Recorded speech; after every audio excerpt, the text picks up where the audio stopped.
Building a house in 2025, 2026 doesn't have to be as complicated as most people make it out to be, and that's why I brought Manny, who is our preferred lender on all of our custom home builds here in Sarasota County, and we are going to be breaking down today the different loan products that someone can get when they want to build a custom house like this one right behind me that Centennial Bank is currently funding.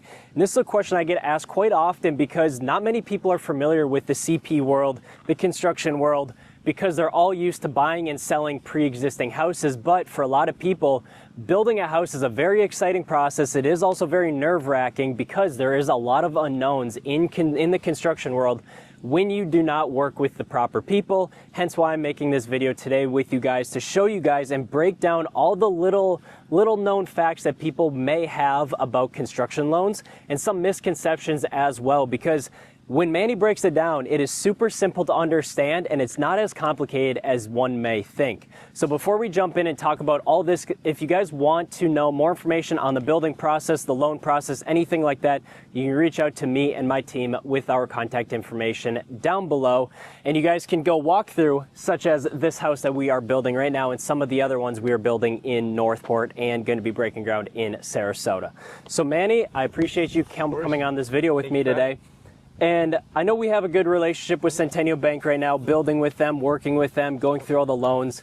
But I want you to break down for the viewers right now kind of the different products that you guys offer for construction loans, the pros and cons of each one, and some proper expectations someone should set when either going for these different products. Absolutely. So let's first start off with something that's a little bit more short-term of a product. Okay. And what are some of the pros and cons? Absolutely. So I think your most common product you'll see out there is the adjustable rate mortgage in the CP world, because the rates are typically lower than the 30-year fixed. Not always, but typically. There are 3-1s, 5-1s, and 7-1s within Centennial. Yep. There are other lending institutions that some have a 3-6, some will have a 10-1. Yep. And what that means in plain English is that the first number is your fixed term. Yep. So if you're looking at a 5-1, your adjustable rate mortgage will be fixed for the first 5 years and will adjust for better or for worse once a year. Okay. Same thing with the 10-1, same thing with the 3-1. Now, the difference in the products are the 3-1 will always have the best rate. Okay. And now this may be a little bit more specific to Centennial Bank, so not necessarily generic to all banks. But within Centennial, the 3-1 will always have the better interest rate. So for qualification purposes, sometimes that's in our best interest. Now, the most common and the most preferred is the 5-1 ARM. The 5-1 ARM is our product that is convertible to a 30-year fix. At a certificate of completion, you have the option of converting it to a 30-year fix and not have to worry about whether your mortgage will adjust for better or for worse after 5 years, once a year. Then after that, we have the 7-1. The 7-1 actually has the easiest qualification criteria. Okay. So the 7-1's perk is the debt to income ratio.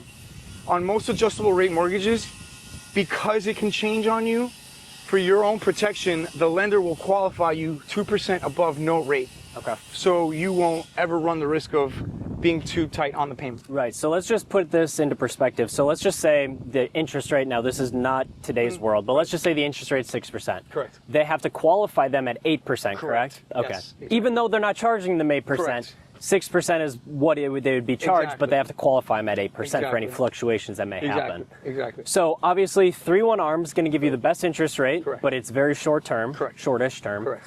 5-1 ARM is decent interest rate compared to the 3 products, Correct. but you can transition it into a 30-year fix once it's all done, Exactly. correct? Yes. And then a 7-1 ARM has a little bit more fluctuation, so you have to get qualified Correct. at a higher percentage rate. Correct. So why would someone want to go with why would someone, who's the ideal customer for a 3-1 ARM, a 5-1 ARM, and a 7-1 ARM? That's great, a very great question. So your 3-1 ARM is probably for somebody who's a little bit more rate sensitive. Okay.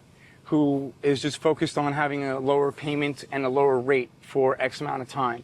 And they may have a short-term goal. They may be in that home 3 years and they don't care because they were planning on selling. That has the lower interest rate. The 7-1, the perks there is the qualification criteria. The DTI can go up to 50. Most CPs cap out around 45 to 49%. But the 7-1 can go up to 50%, and we're not going to qualify them 2% above note rate. Yep. as opposed to the 3-1 and the 5-1. So somebody may not qualify for a 3-1 and a 5-1, Yep. but they will qualify for a 7-1. Gotcha. Okay. So that's probably the main differentiators. And then the 5-1 obviously being the most common just because people prefer a 30-year fixed product. Right. So what I'm hearing is 7-1's great for people that maybe struggle to qualify for a 3-1 and 5-1. Correct. But if someone's looking like, hey, I'm okay with an ARM product, but I want to transition into a 30-year fix, you're going to have those people going for 5-1 ARMs all day long, Exactly. right? Correct. All right, cool. So then what are some tips and tricks that someone should know when going into an ARM product? What are some proper expectations to set with people? They want to look at building a construction, a new build house. Yep. They want to go through it, but they're not very familiar with ARMs because there's a lot of misconceptions in the ARM world and everything. What are some key things and some expectations to set with an ARM product for construction specifically? Yeah, absolutely. I think the number one thing is to understand that your mortgage can change after X amount of time, whether it's 5 years, 7 years, 3 years. I think understanding that it could go up on you, or it can get better on you. The payment could go lower, and that's obviously better, and it could also go higher, and that's obviously worse.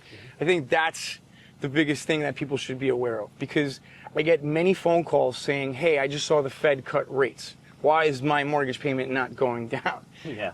That's the biggest misconception, is that it's going to adjust right away. Okay. And that's the very big misconception, that prime plus the margin will affect your mortgage payment as soon as it changes. And we have Josh coming in here. You got a new truck? All right. Yeah, he did. Oh, shit. He did get a new truck. But anyways, guys, thank you guys very much for checking out this video. Sorry to cut it short here, but our GC just pulled up, so we have to go talk with him about this. But if you guys are looking at buying, getting a construction loan here in 2025, you guys can reach out to Manny here at Centennial Bank, and we will be more than happy to sit down with you. Me and my GC partner, who's not on camera, he's There's the co-star. just walking around. And we will break down all the costs of construction for you guys, and so you guys know exactly what you're getting when you guys are looking to build in 2025. So we'll catch you guys on the next video.